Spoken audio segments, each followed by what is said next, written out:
మొత్తం మీద ఈ మధ్యకాలం అంటే ఈ ఒక వారంలోనే వారం 10 రోజుల్లో జగన్మోహన్ రెడ్డికి ఏ స్క్రిప్ట్ అందించినా సక్సెస్ కావడం లేదండి.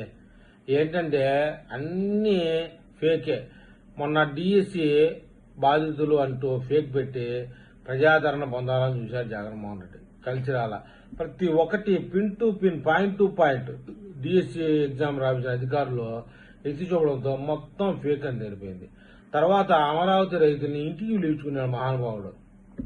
అందరినీ చుట్టుపక్కల పెట్టుకొని నేను గెలిస్తే మీ భూములు మీకు ఇస్తాను, రోడ్లు తవ్వేస్తాను, చెట్లు పీకేస్తాను, బిల్డింగులు కూల్చేస్తాను అనగానే వాళ్ళు బెదిరిపోయి ఒరే ఇదేదో నడ్డికి తిరిగాడు ఉన్నారని చెప్పేసి వాళ్ళు పరారు. మరుసటి రోజు నుంచి భూములు సిఆర్డీకి ఇవ్వడానికి తయారయ్యారు.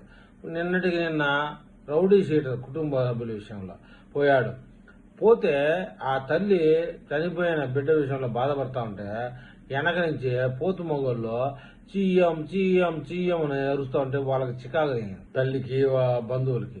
అది అటర్ బ్లాక్. తర్వాత చంద్రబాబు నాయుడు దగ్గరికి వెళ్ళడం, ఆయన సలహా చెప్పడం, వాళ్ళు సంతృప్తి చెందడం, ఇంకా మండదా నాకు మీరు ఇట్లా చేస్తేను ఆయన జగన్మోహన్ రెడ్డి అరవడం అంతా అయిపోయింది. అయితే మొత్తానికి జగన్మోహన్ రెడ్డిని కలిసిన బాధితులు ఎవరైనా ఉన్నారంటే దేనికి సంబంధించిన కానీ మొన్న ఆక్కోలకు సంబంధించిన రొయ్యలు కూడా వాళ్ళంతా రొయ్యలు బట్టి రెడ్లు అనమాట పోవడం, ఏదో ఆలకించినట్టు చేయడం. మరుసటి రోజు వచ్చి మాకు చంద్రబాబు నాయుడే మేలు చేశాడు, ఆ చంద్రబాబు నాయుడే గొప్పవాడు అనడం, ఇలాంటి సలహాలు జరిగాయి.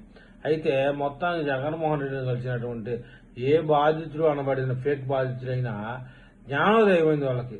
ఒకసారి జగన్మోహన్ రెడ్డిని కలిసడం, తర్వాత చంద్రబాబు నాయుడు దగ్గరికి వెళ్ళడం, సాహో నువ్వే ఆయన మంచోడివి, బుద్ధి లేకపోయాం అని చెప్పి బ్రతిమలాడటం ఇది.